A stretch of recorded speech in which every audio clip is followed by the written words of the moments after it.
How we doing this morning, Campus family? Okay, because I'm coming banging on all cylinders this morning, and I need to know that you're with me, or else I'm just going to be yelling alone. So, y'all with me this morning? Because today is a historic Sunday for our church family. Today is what we've been calling over the last month or so Commitment Sunday. Because in 2020, in September of 2020, we're going to be launching a new church in Bernal Heights, another church right here in San Francisco.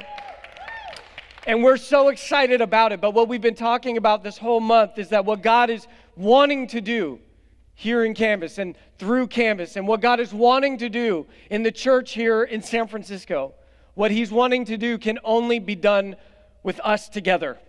It won't happen with just you, just me. It will only happen when we come together and say we want to be a part of the future that God is making here in San Francisco. See, there are some things that God wants to do in the world that can only be done when we come together. As a matter of fact, in John chapter 17, verse 21, Jesus is praying. And He's praying for not only present disciples, but He's also praying for the future of His church, all future disciples. If you're here and you're a follower of Jesus, Jesus prayed for you 2,000 years ago. And what Jesus not only prayed for you, but prayed for us, was not that we would have amazing services or flawless programs or amazing sermons, but what Jesus prayed above all else was that we would be one. Because Jesus believed that when we were one, that we could make the invisible God visible in the world.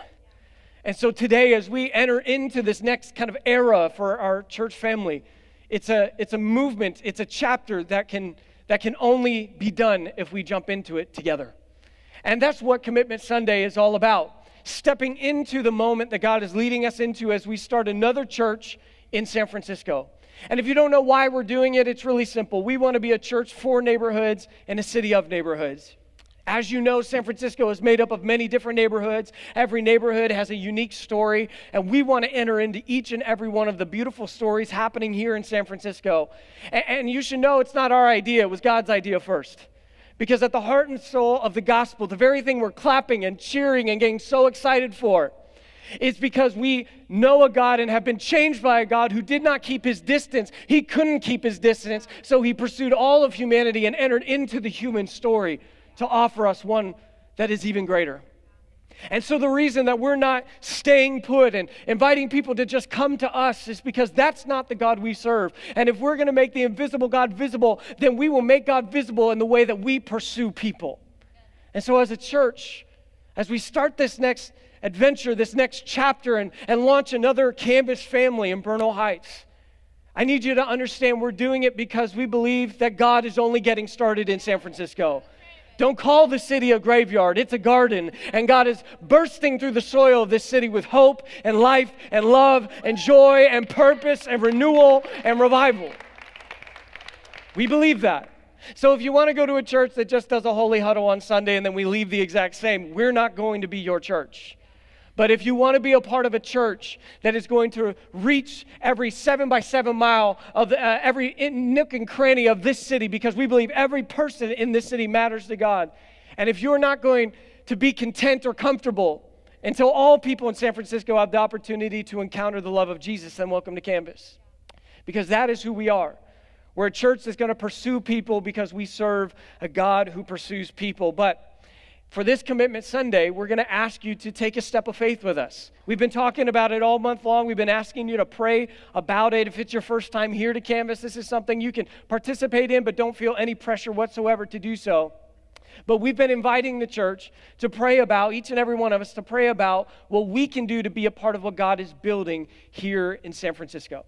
And what I mean by that is it's going to take all of us investing financially and giving and leading the way in generosity if we're going to give Campus Bernal the runway it needs to not just launch a service, but to thrive as a community in Bernal. Because launching a startup is expensive. Everybody here probably knows that.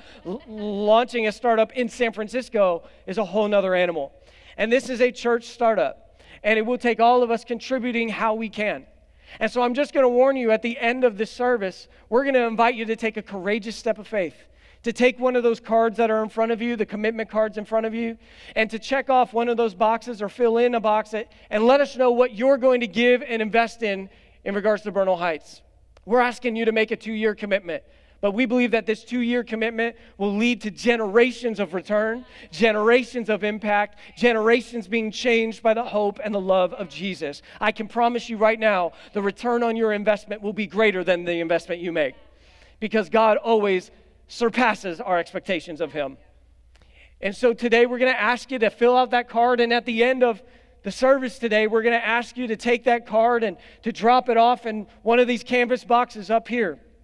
And why are we doing it so out in the open, in front of everybody? It's because we're a church that refuses to stay in the invisible.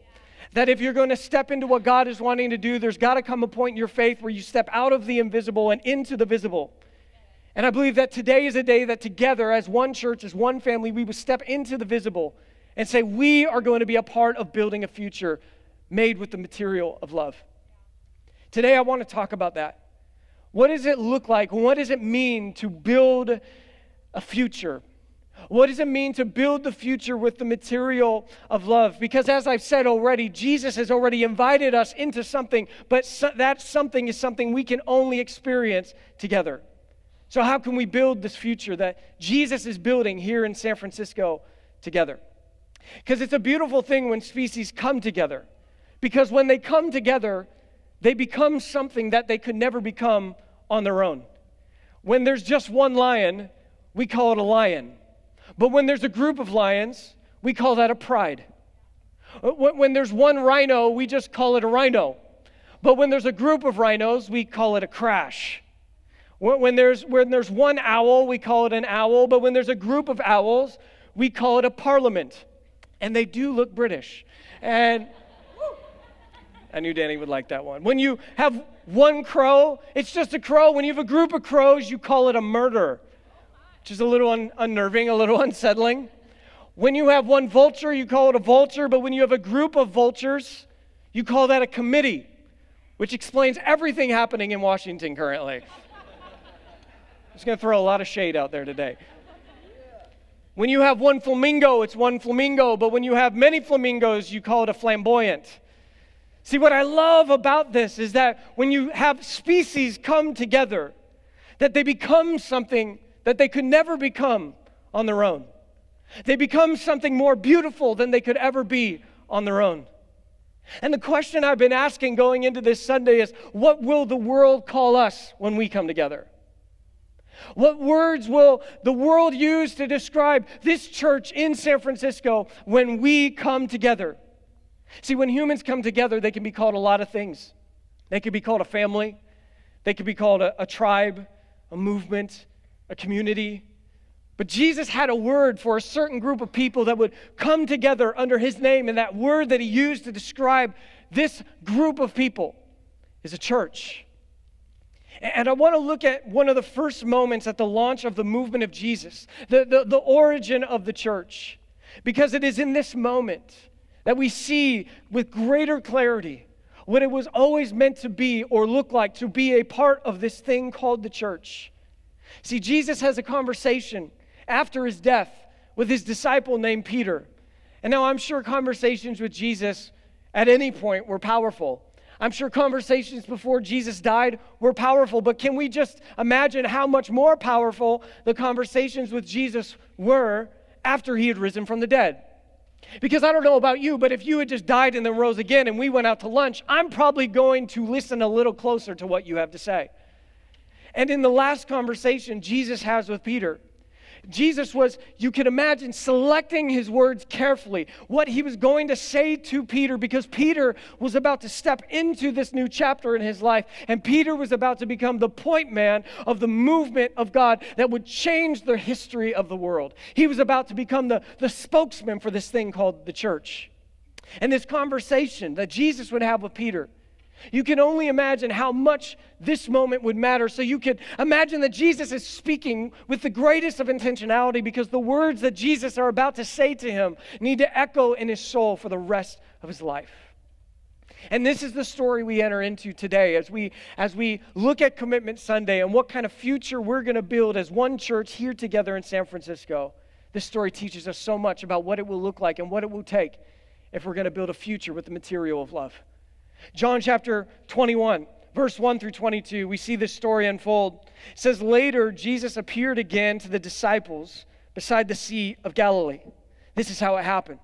Several of the disciples were there: Simon Peter, Thomas, nicknamed the twin, Nathanael from Cana in Galilee, the sons of Zebedee, and 2 other disciples. And how mad are you if you're the 2 other disciples, by the way? Like everyone else got their nickname, and you went down in history as the 2 other. Oh yeah, there's 2 other guys there. Simon Peter said, I'm going fishing. We'll come too, they all said. So they went out in the boat, but they caught nothing all night. At dawn, Jesus was standing on the beach, but the disciples couldn't see who he was. He called out, fellows, have you caught any fish? No, they replied. Then he said, throw out your net on the right-hand side of the boat and you'll get some. So they did, and they couldn't haul in the net because there were so many fish in it. Then the disciple Jesus loved, and by the way, the disciple Jesus loved, that's John, and John is the author of this book, so he's referring to himself. How annoying is that if you're one of the other disciples, right? The disciple Jesus loved said to Peter, it's the Lord.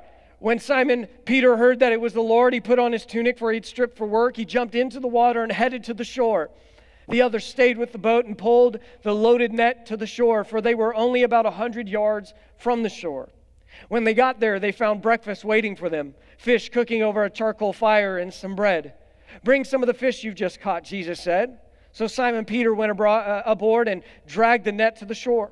There were 150 large fish, and yet the net hadn't torn. Now come and have some breakfast, Jesus said. None of the disciples dared to ask him, who are you? They knew it was the Lord. Then Jesus served them the bread and the fish.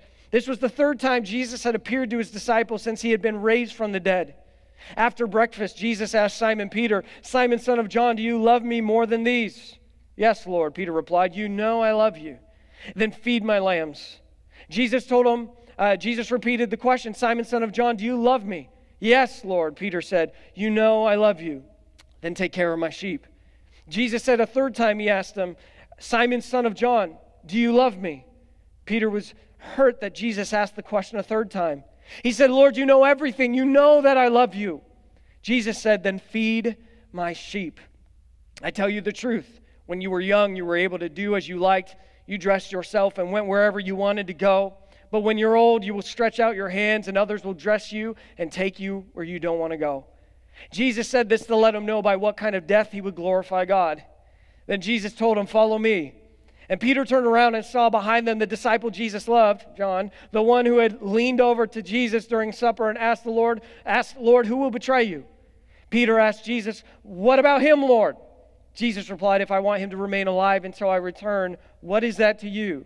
As for you, follow me.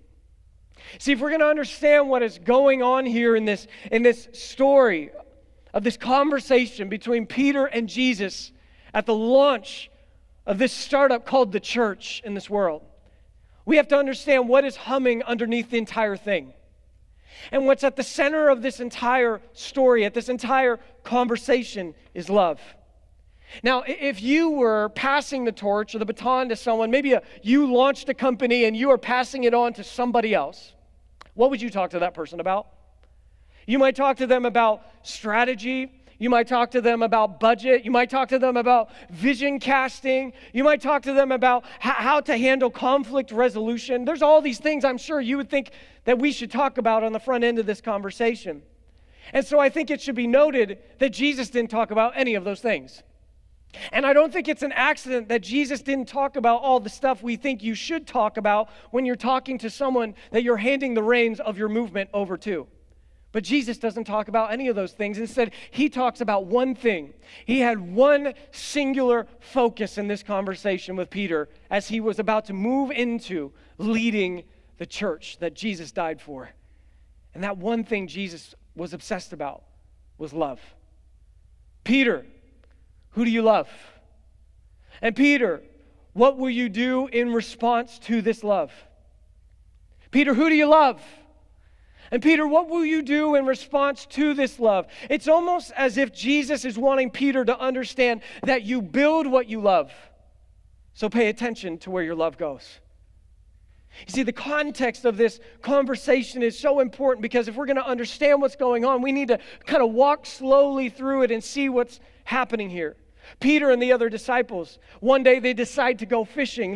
They go and they fish all night. They catch nothing.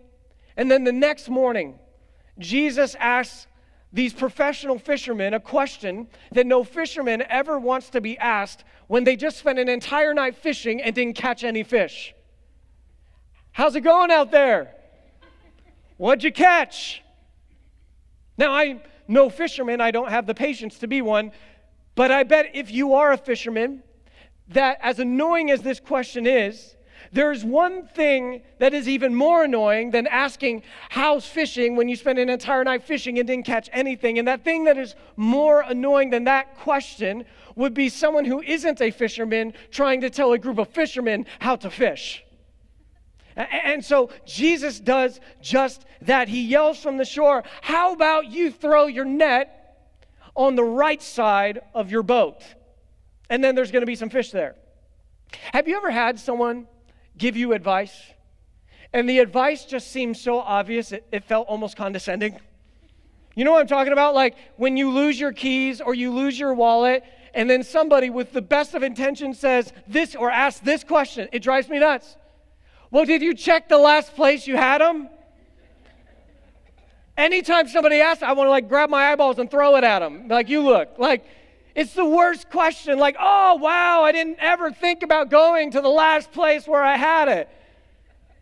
Can you imagine what these fishermen, Peter and these other disciples, thought when this guy on the shore, he asked, how's it going out there? We didn't catch anything. Did you ever think about throwing the net on the other side of your boat?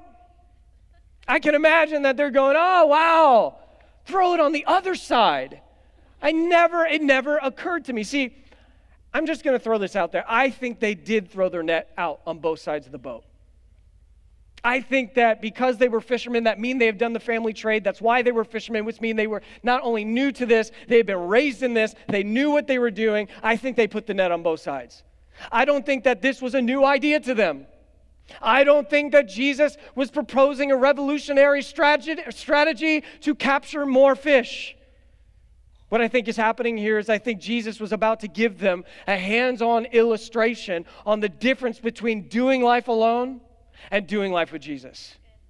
I think Jesus was unfolding an illustration before their very eyes, using their empty nets as part of that illustration, and he was about to show them, this is what it looks like to do life without me, and this is what it looks like to do life with me. This is like what it looks like to try and build a life without me, and this is what it will look like if you build a future with me.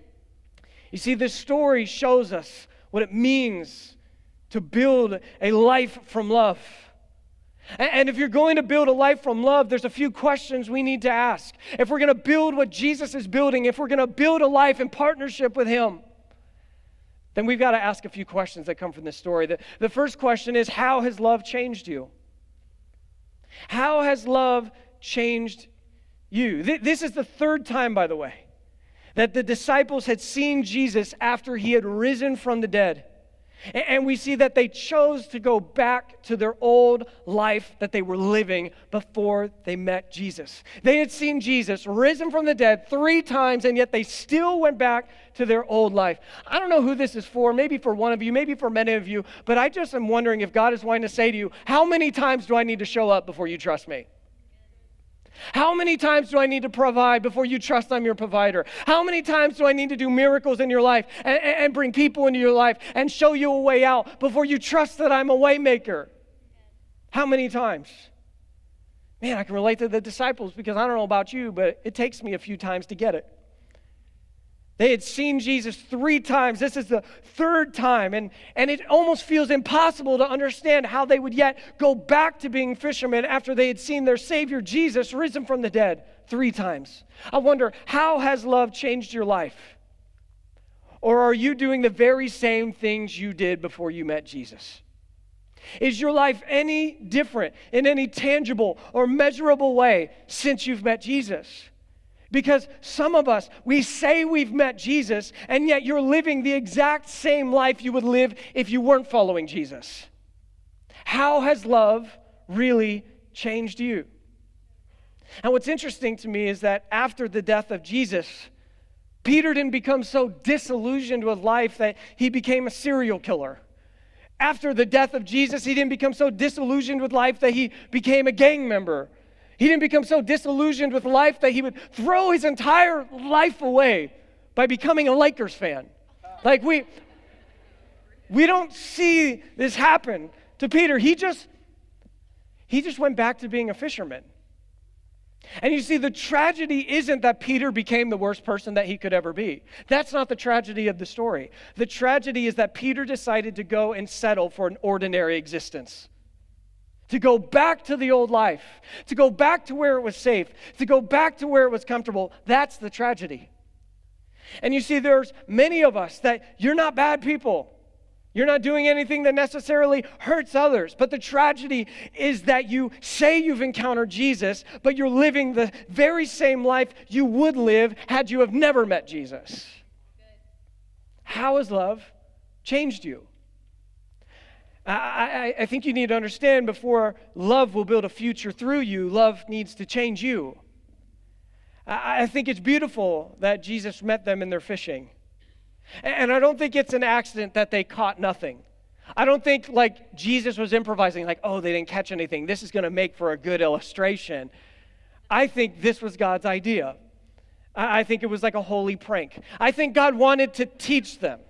I think he wanted to teach them, if you go backwards, that there's nothing waiting for you there. If you go back to your old life, if you go back to your old existence, if you go back to the way things were before you met me, you just need to know your nets will be empty. Do you know, I think God is so good that sometimes he allows us to go back to our old way of life, and he lets us go back to those empty places, because it's in that place he wants to show you what he can do in and through your life. That he wants to show you a new way, a way where Jesus builds a future through your life and where your life is filled to overflowing. And so Jesus tells them to throw their net on the other side, and they do, and their nets are full of fish, so much so they struggle to get it back in the boat, and they realize it was Jesus on the shore, and then Peter, he does what you would expect Peter to do. If you know anything about the life of Peter, Peter jumps out of the boat and into the water and swims the 100 yards to Jesus, which it's not recorded, but I bet the other disciples were like, thanks, Pete. Like, we'll just take it from here. Thanks, bro. Thanks for your help. And he swims to the shore. And it says when he gets to the shore, and when the other disciples get to the shore, Jesus had a bonfire going. And he was cooking fish and some bread, which is funny. Jesus already had fish. Why didn't Jesus just say that from the beginning?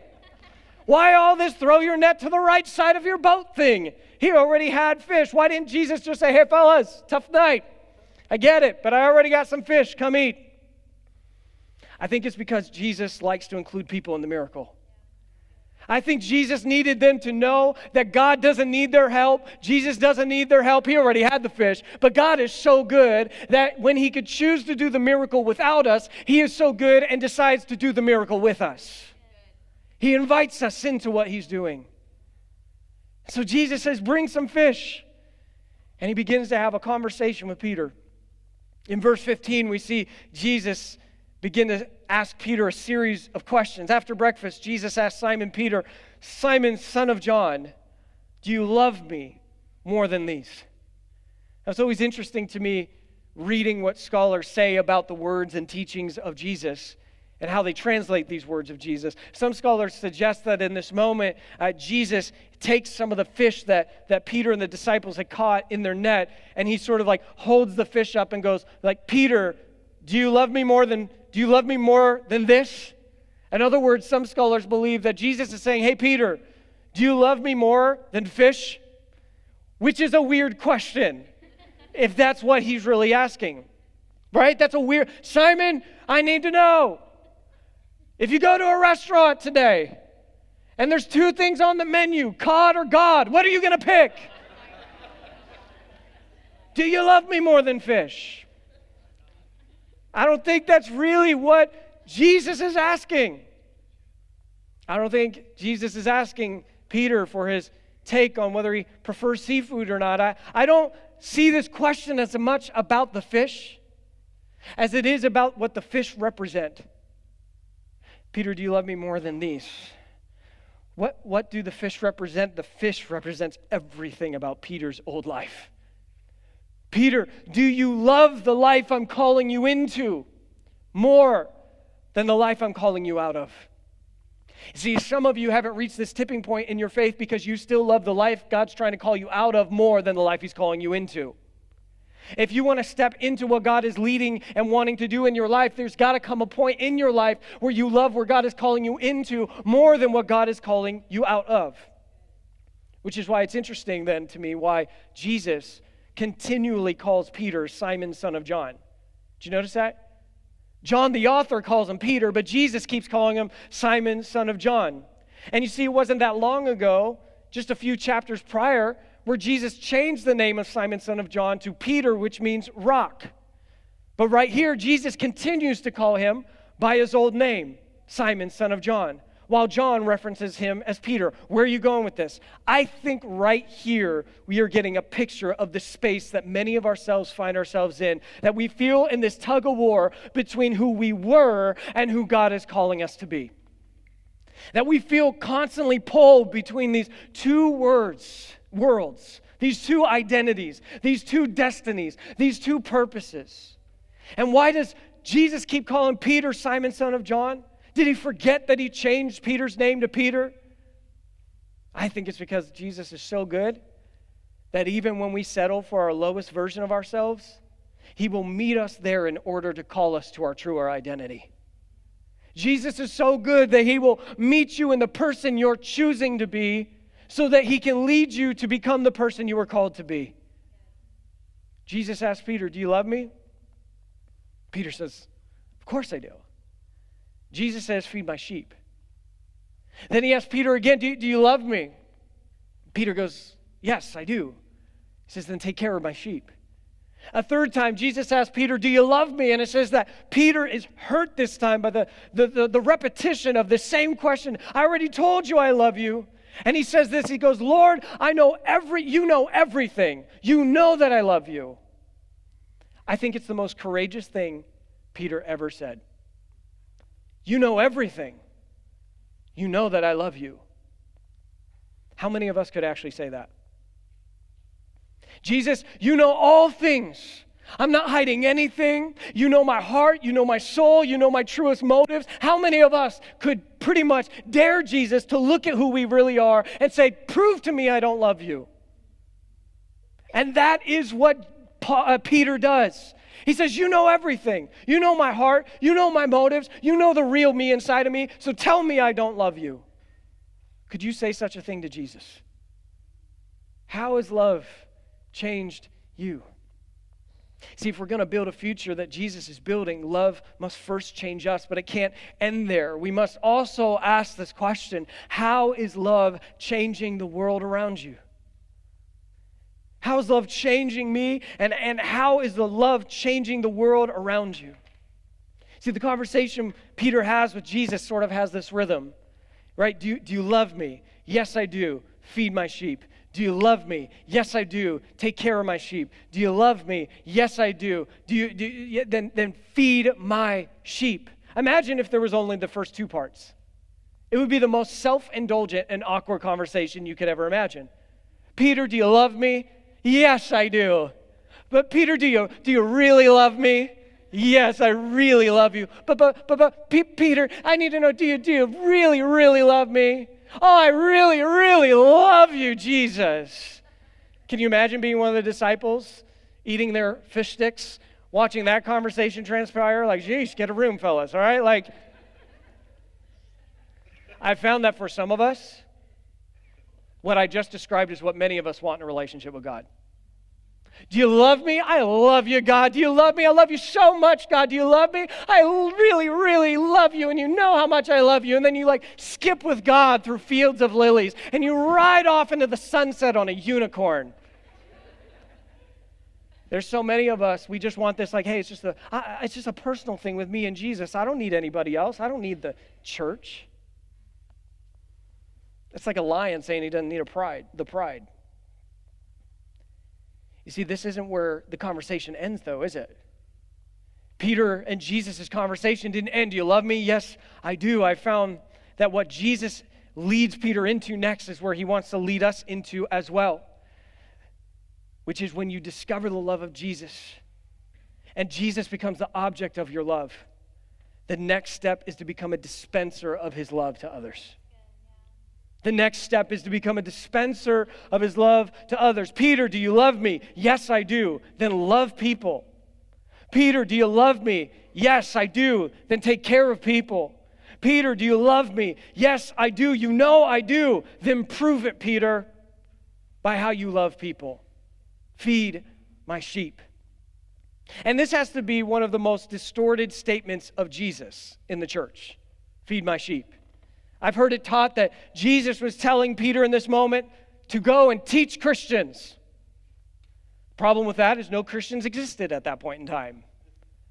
I've heard some people say, well, when Jesus said, feed my sheep, what he's telling them is you need to go and teach the Bible to Christians. Well, here's another problem. The Bible as we know it wouldn't exist for nearly 400 years. Hard to teach a Bible study without a Bible. Why would Jesus call him to something that he wouldn't even live long enough to be a part of? And if this was what Jesus was calling Peter to do, go teach Christians the Bible, then why didn't Peter right immediately after get all the other disciples and go, all right, get in the boat. Sit in rows. I need to teach. You heard Jesus? Open your books too. I don't know. We'll call it 1 Peter. It's a work in progress. Maybe it'll be a trilogy. We'll see. I'm just working on it. Right? Like he doesn't do any of that. Look, there is simply no, hear me on this. There is no universe where you can read the words of Jesus here to be telling Peter, spend your life teaching the Bible to Christians. There's no universe that's how you can understand this. This moment can only be translated as, Peter, give your life to people who have not encountered my love.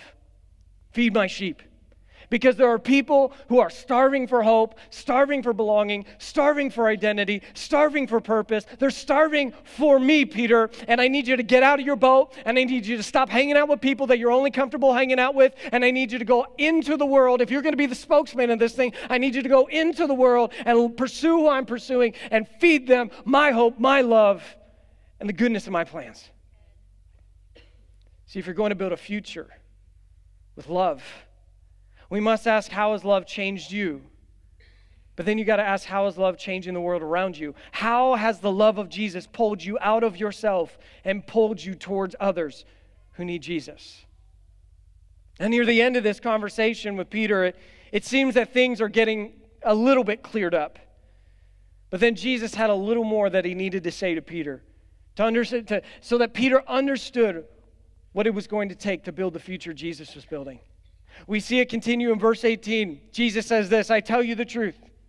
When you were young, you were able to do as you liked. You dressed yourself and went wherever you wanted to go. But when you're old, you'll stretch out your hands and others will dress you and take you where you don't want to go. This was Jesus prophesying, speaking about the death of Peter. Jesus said this to let him know by what kind of death he would glorify God. Then Jesus told him, follow me. Sort of a strange way to end what was kind of a beautiful conversation, right? Do you love me? Yes, Jesus, feed my sheep. Do you really love me? Yes, Jesus, take care of my sheep. Do you love me? Jesus, you know I love you. Then take care and feed my sheep. And then it ends with, Peter, one more thing. Yes, Jesus, anything. You're going to die a terrible death, Peter. It seems like the most awkward bait and switch ever, right? Love, love, love, death, right? That's sort of how the story ends. But you see, Jesus is telling Peter something that we must understand if we're going to build a future with love. And that is that love will always lead to sacrifice. Love will always lead to sacrifice. And if you don't think love will lead to sacrifice, you don't understand love. Show me what you are willing to sacrifice for. I'll show you what you love. Show me what you're willing to lay your life down for, and I'll show you love, because what you truly love, because you will always sacrifice for what you love. Verse 20 says, Peter turned around and saw behind them the disciple Jesus loved, the one who had leaned over to Jesus during supper and asked, Lord, who will betray you? And Peter asked Jesus, what about him, Lord? And this is why I love Peter. I think the reason we all love Peter is because we identify with Peter. Peter doesn't say, I don't want to die. Why didn't you tell me this at the beginning? Can we renegotiate this plan here? When Jesus tells Peter, you're going to die, what does Peter do? He looks back at John and goes, what about him? Yeah, you're going to kill me? Well, kill him too.